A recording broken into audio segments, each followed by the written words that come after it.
চীন সফরে প্রধানমন্ত্রীর ব্যস্ততা, জলবায়ু সহনশীলতায় বিশ্ব নেতাদের সম্মিলিত উদ্যোগ চান তারেক রহমান।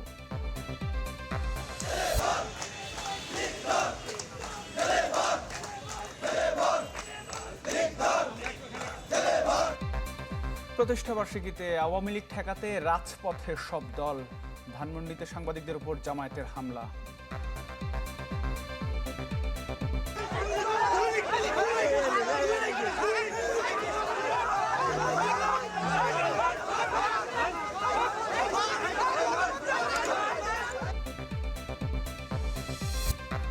আওয়ামী লীগের বিচার না হলে ক্ষমতায় থাকতে পারবে না বিএনপি, হুঁশিয়ারি 11 দলের, বিদায়ের পথ খোঁজার পরামর্শ। বান্দরবানে বেনজিরের দখলে সম্পদের পাহাড়, ফেরত চান মূল মালিকরা, আদালতের দিকে তাকিয়ে প্রশাসন।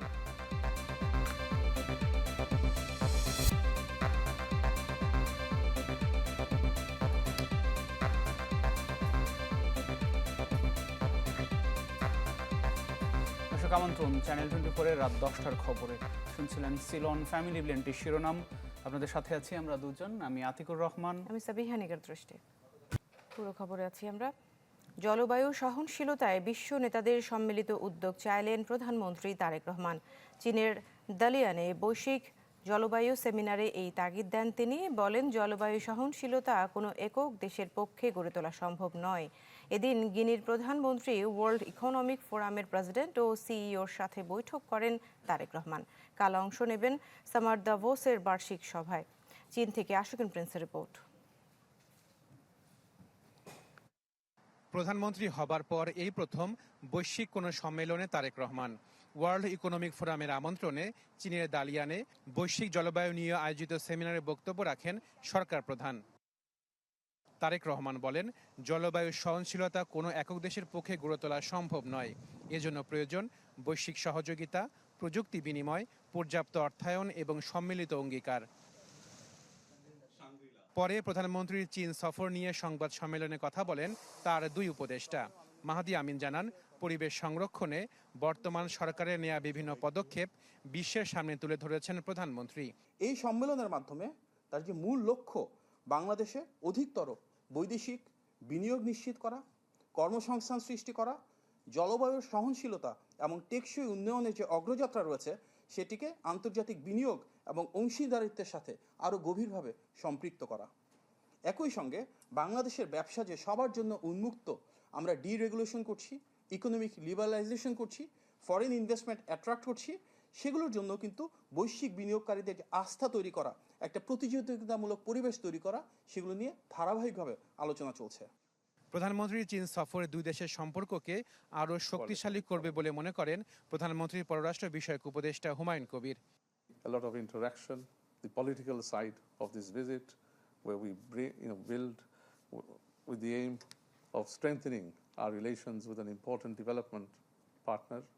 এছাড়া গিনি সহ 7টি দেশের সরকার প্রধানের সাথে বৈঠক হয় তারেক রহমানের। বৈঠক হয়েছে ওয়ার্ল্ড ইকোনমিক ফোরামের প্রেসিডেন্ট ও সিইওর সাথেও। বুধবার ওয়ার্ল্ড ইকোনমিক ফোরামের সামার দাভোসের 17তম বার্ষিক সভায় অংশ নেবেন প্রধানমন্ত্রী। বুধবার ডালিয়ান থেকে বেইজিং যাচ্ছেন প্রধানমন্ত্রী তারেক রহমান। চীন সফরের আনুষ্ঠানিক কর্মসূচি শুরু হবে সেদিন থেকেই।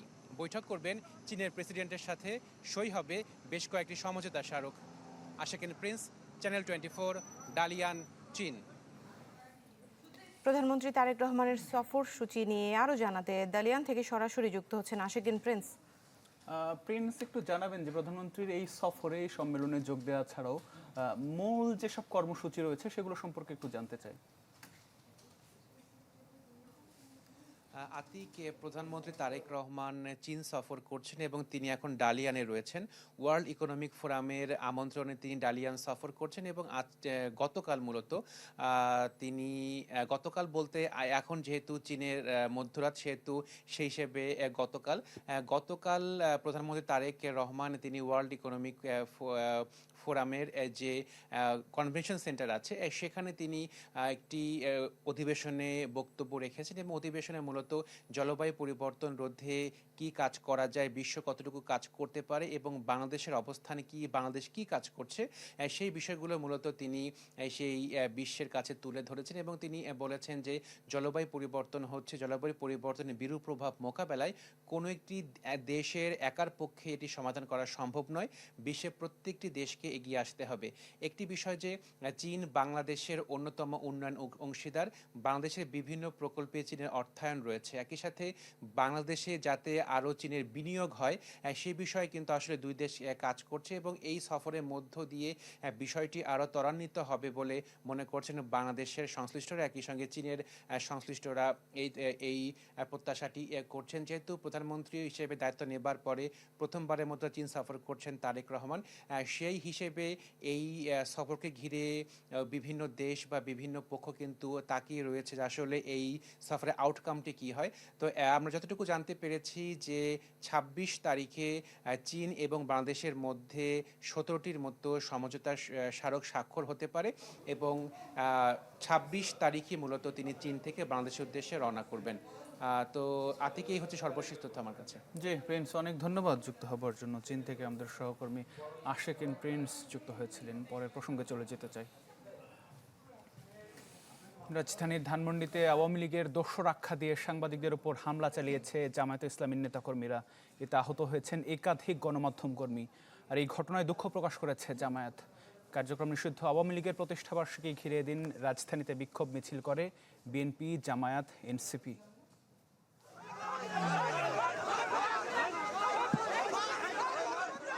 কার্যক্রম নিষিদ্ধ আওয়ামী লীগের দোসর আখ্যা দিয়ে ধানমন্ডি ৩২-এ সাংবাদিকদের উপর এই হামলা জামায়াতে ইসলামী ঢাকা মহানগরের ধানমন্ডি শাখার নেতাকর্মীদের। এতে আহত হন বেশ কয়েকজন গণমাধ্যম কর্মী। আমি সেই কথার প্রতিবাদ করছি যে আপনি এই ধরনের কথা গণমাধ্যম কর্মীদের বলতে পারেন না। এরপরে জামাতের নেতা কর্মীরা আমার উপরে আক্রমণ করে। আমি জামাত দুইটা সাংবাদিক, এরপরেও তারা আমাদের চেষ্টার ফলে একটা পর্যায়ে থেমেছে। এখন আমরা আসেন, আমরা আমাদের যদি কেউ ভুল করে থাকে আমি সকলের পক্ষ থেকে এর আগে এই এলাকায় বিক্ষোভ মিছিল করে জামায়াত, ঘোষণা দেয় যে কোনো মূল্যে প্রতিহত করা হবে আওয়ামী লীগকে। বাংলাদেশে জামাত ইসলামী, ইসলামী ছাত্র শিবির এবং আজকে বলে রাখি মহিলা জামাত, ছাত্রী সংস্থা সহ যারা আছে এরা জীবিত থাকতে বাংলাদেশে আওয়ামী লীগের পুনর্বাসন হতে দেব না। আর কোনোদিন আওয়ামী লীগ ফিরে আসবে না, আর কোনোদিন স্বৈরাচার ফিরে আসবে না।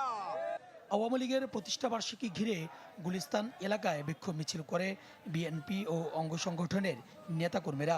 বিক্ষোভ মিছিল করেছে জুলাই আন্দোলনকারীরাও। তারাও ঘোষণা দেন আওয়ামী লীগকে প্রতিহত করার। চোখ দিয়েছি, হাত দিয়েছি এই বাংলাদেশের গণতান্ত্রিক মুক্তির জন্য। আমরা তাদেরকে আর এই বাংলাদেশের রাজনীতি করতে দিতে পারি না। তারা আর বাংলাদেশে যেন কোনো রাজনৈতিক কার্যক্রম চালু না করতে পারে, কোনো মিছিল, কোনো মিটিং না করতে পারে, তারই প্রতিবাদে আমরা সমস্ত জুলাই যোদ্ধারা রাজপথে নেমেছি। এদিন রাজধানীতে সতর্ক অবস্থানে ছিল আইন শৃঙ্খলা বাহিনী। আটক করা হয়েছে বেশ কয়েকজন সন্দেহভাজনকে। মিছিল এবং সমাবেশ বা জমায়েত হওয়ার মাধ্যমে তারা আসলে বাংলাদেশ সরকারকে একটা বিব্রতকর অবস্থায় ফেলতে চায়, আইন শৃঙ্খলার অবনতি ঘটাতে চায়। সর্বোচ্চ সতর্ক অবস্থায় আছি। যে কোনো ধরনের নাশকতা, যে কোনো ধরনের পরিকল্পনা নস্যাৎ করে দেওয়ার জন্য আমাদের সব ধরনের প্রস্তুতি আছে।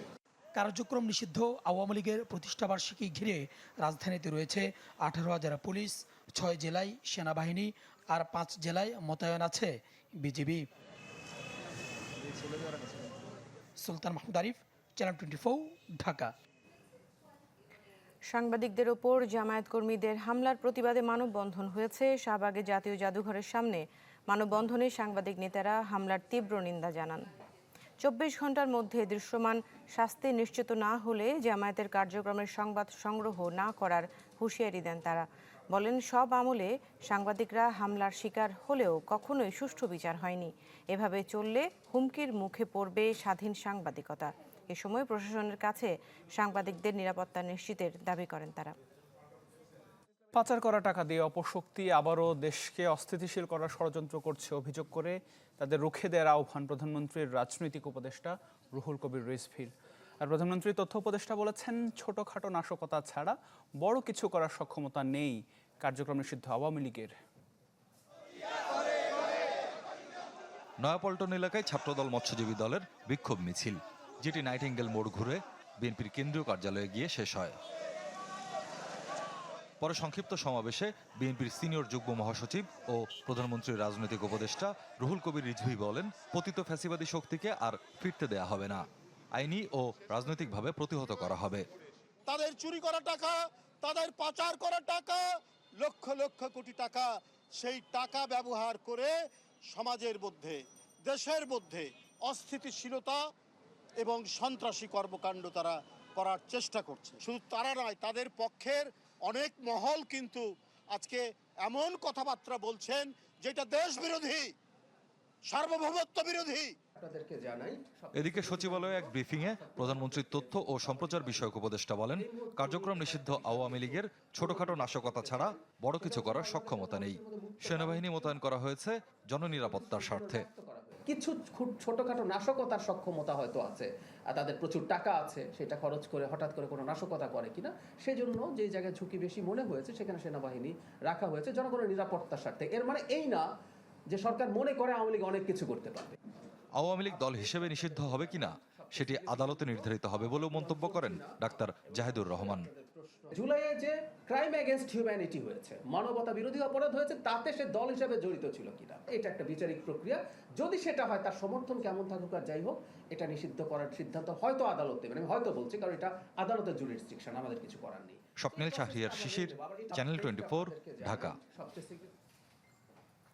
আওয়ামী লীগের বিচার না হলে ক্ষমতায় থাকতে পারবে না বিএনপি, এমন হুঁশিয়ারি 11 দলের। প্রতিবাদ সমাবেশে জুলাই হত্যাকাণ্ডের বিচারের সরকার শ্লথ গতিতে এগুচ্ছে বলে জানিয়েছেন এবং তারা দাবিও করেছেন এটি। আওয়ামী লীগ আমলে সংঘটিত সকল গুম, খুন, বিচার বহির্ভূত ও গণহত্যার বিচারের দাবিতে রাজধানীতে 11 দলের এই প্রতিবাদ সমাবেশ, যেখানে বিএনপির বিরুদ্ধে জুলাই হত্যার বিচারে সমঝোতা আর ধীরগতির অভিযোগ তোলেন 11 দলের শীর্ষ নেতারা। তাদের দাবি, অতীতে রেখে যাওয়া ফ্যাসিবাদী পথেই হাঁটছে বিএনপি। আওয়ামী লীগে ভোট ব্যাংকে যেভাবে একটা সমঝোতা হয়েছে, বিচারের ক্ষেত্রেও সমঝোতা করতে হবে। আমরা বলবো, আল্লাহর রাস্তে মাপ চাই বিএনপির ভাইয়েরা। মুখে আকার তলে তলে ওই হিন্দুস্তান আর আওয়ামী লীগের সাথে সম্পর্ক রেখে যারা নতুন ফ্যাসিজম কায়দা শুরু করেছে, তাদের কাছে বিচার চেয়ে কোনো লাভ নাই। এই হত্যাকাণ্ডগুলোর যথাযথ বিচার করতে না পারে আগামীর বাংলাদেশের কাঠগড়ায় বিএনপিকে আসামির কাঠগড়ায় দাঁড়িয়ে যেতে হবে। সমাবেশে গণহত্যার দায়ে আওয়ামী লীগের বিচার নিশ্চিতের দাবি জানান সংসদের বিরোধী দলীয় চিফ হুইপ। হুঁশিয়ারি দেন, তা না হলে পূর্ণ মেয়াদ ক্ষমতায় থাকতে পারবে না বিএনপি। সেক্ষেত্রে সরকারকে বিদায়ের পথ খোঁজার পরামর্শ দেন বিরোধী দলীয় নেতা। সকল গুম, খুন এবং শরীফ ওসমান হাদি হত্যাকাণ্ডের বিচার অবিলম্বে নিশ্চিত করতে হবে। বিচার যদি নিশ্চিত না করা হয়, এই সরকার কোনোভাবেই 5 বছরের মেয়াদ সম্পূর্ণ করতে পারবে না। আমরা পরিষ্কার বলে দিচ্ছি, হয় আপনারা বিচার নিশ্চিত করুন, না হয় আপনারা যাওয়ার রাস্তা খুঁজে বের করুন। সরকারকে বিভিন্ন ভাইরাস আক্রমণ করেছে মন্তব্য করে আরো একটি বিপ্লবের প্রস্তুতি নেওয়ার আহ্বান জানান ডাক্তার শফিকুর রহমান। দুর্নীতির ভাইরাস, দলীয় শাসনের ভাইরাস, এই সকল ভাইরাস মুক্ত করার জন্য আরেকটি বিপ্লব অনিবার্য হয়ে উঠেছে। রমিজ হুসাইন, চ্যানেল 24, ঢাকা। এবার যে প্রো সেনসিটিভ হোয়াইট প্লাস টুথপেস্টের সৌজন্যে বিশ্বকাপের খবর।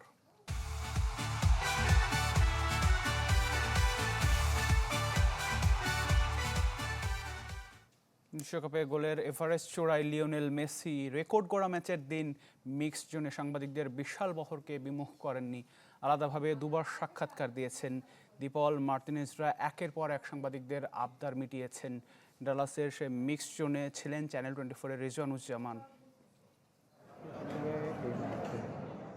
সবার আগে বেরিয়ে এলেন লিওনেল মেসি। সবার মধ্যমণি হয়ে ক্যামেরার ফ্ল্যাশ আর লেন্স খুঁজে নিল তাকে। এই ছবির জন্যই ঘন্টা তিনেকের অপেক্ষা। এরপর একে একে ডিপল, মার্তিনেজ, মলিনা, লৌতারো সহ পুরো আর্জেন্টিনা দল। আর্জেন্টাইন সাংবাদিকদের বিশাল বহরকে বিমুখ করেনি মেসি অ্যান্ড কোং। অস্ট্রিয়া না আসলেও মিক্স জোন দিয়েই বের হলো পুরো টিম আর্জেন্টিনা। রদ্রিগো দি পল, এমিলিয়ানো মার্তিনেজরা একের পর এক সাংবাদিকদের আবদার মিটিয়েছেন, দিয়েছেন spot interview. Una nueva vez invicta, ¿cómo te sentís? Bien, la verdad bien contento, la verdad me hacen el trabajo muy fácil. তবে সবার চেয়ে আলাদা লিওনেল মেসি একে ম্যাচ সেরা হয়ে প্রথমেই একবার এসেছিলেন মিক্স জোনে, কথা বলেছেন নিজেকে নিয়ে। এরপর আবারও এসেছেন, তবে তার আগে অপেক্ষার পালা যেন শেষ হবার নয়। অস্ট্রিয়ার বিপক্ষে আর্জেন্টিনার ম্যাচ জেতার পর মিক্স জোনে সাংবাদিকদের তখন উপচে পড়া ভিড়, কিন্তু সব অপেক্ষা আর ক্লান্তি এক নিমেষে শেষ যখন মেসি এলেন আর সবার ডাকে সাড়া দিলেন। একটু পর পর থামলেন আর সাংবাদিকদের জটলায় নিজেকে আর দলকে নিয়ে মনের আগল খুলে দিলেন। বিশ্বকাপের প্রতিটি ম্যাচই খুব কঠিন। আমরা চেষ্টা করব সব ম্যাচ জিততে, আর পুরো দল একসঙ্গে থাকতে আমাদের ভালো লাগে। সেটা বিশ্বকাপ বা ফ্রেন্ডলি যাই হোক, উপভোগ করি সবার সংস্পর্শ। এদিকে দেরি হয়ে যাচ্ছে ক্যানসাসের বিমানে ওঠা, তাই প্রায় ঘন্টাখানেক মিক্স জোনে কাটিয়ে সবার শেষে বের হলেন Lionel Messi. Rezwanuzzaman, channel 24, Dallas, যুক্তরাষ্ট্র। কিলিয়ান এমবাপ্পের ঝলকে ইরাককে ৩-০ গোলে হারিয়ে এক ম্যাচ বাকি থাকতেই নকআউটে ফ্রান্স। এদিকে আর্লিং হল্যান্ড ম্যাজিকে নকআউট পর্ব নিশ্চিত করল নরওয়ে, সেনেগালকে হারিয়েছে ৩-২ গোলে। রাতে আলাদা ম্যাচে নামছে ক্রিশ্চিয়ানো রোনালদোর পর্তুগাল ও হ্যারি কেনের ইংল্যান্ড। জয়ে ফেরার চ্যালেঞ্জে রাত 11টায় সেলেসাও দাস কুইনাসদের প্রতিপক্ষ উজবেকিস্তান, আর এক ম্যাচ হাতে রেখে নকআউট নিশ্চিতের পথে রাত 2টায় 3 লায়ন্সের বাধা ঘানা। এছাড়াও কানাডায় আগামীকাল ভোর 5টায় মুখোমুখি হবে পানামা ও ক্রোয়েশিয়া। সকাল 8টায় মেক্সিকোয় লড়বে কলম্বিয়া ও ডিআর কঙ্গো। আসরের শুরুটা প্রত্যাশিত হয়নি পর্তুগালের। ডিআর কঙ্গোর সাথে 1-1 গোলে ড্রয়ের পর মাঠের ফুটবলের সমালোচনা কখনো বা পৌঁছেছে ব্যক্তিগত আক্রমণ পর্যন্ত। টুর্নামেন্টের দ্বিতীয় ম্যাচ তাই সেলেসাও দাস কুইনাসদের ফিরে পাবার মিশন। প্রথম ম্যাচে 783 পাস খেললেও গোলমুখে মাত্র 5 বার শট নিতে পেরেছে পর্তুগিজরা। জও নেভেসের একমাত্র গোলে পয়েন্ট নিয়ে মাঠ ছাড়ে রবার্তো মার্তিনেজ শিষ্যরা। পর্তুগিজ পোস্টার বয় ক্রিস্টিয়ানো রোনালদো ছিলেন নিজের ছায়া হয়ে। প্রতিপক্ষ উজবেকিস্তান বিশ্বকাপ অভিষেক রাঙাতে পারেনি। কলম্বিয়ার বিপক্ষে 3-1 গোলের হারে কিছুটা ব্যাকফুটে উজবেকরা। দ্বিতীয় ম্যাচে পর্তুগাল পরীক্ষাটাও কঠিন হবে নবাগত দলটার। বিশ্বকাপের অন্যতম হট ফেভারিট হিসেবে প্রত্যাশিত শুরু পেয়েছে ইংল্যান্ড। হ্যারি কেইনের জোড়া গোলে সহজ জয় পাওয়া 3 লায়ন্সদের সামনে এবার ঘানা চ্যালেঞ্জ। আসরের শুরুটা পানামার বিপক্ষে শেষ মুহূর্তের গোলে জয় দিয়ে করেছে ঘানা। ইংল্যান্ড ম্যাচের আগে তাই উজ্জীবিত আফ্রিকার দেশটি। 15 বছর আগে দু দলের একমাত্র দেখাই জেতেনি কেউ। এদিকে টুর্নামেন্টে বাঁচা মরার লড়াই ক্রোয়েশিয়ার। ইংল্যান্ডের বিপক্ষে 4-2 গোলে হারে শুরুটা একদমই ভালো হয়নি ক্রোয়েটদের। পানামা ম্যাচে তাই জয়ের বিকল্প নেই লুকা মদ্রিচদের সামনে। রিফাত হোসেন, চ্যানেল 24।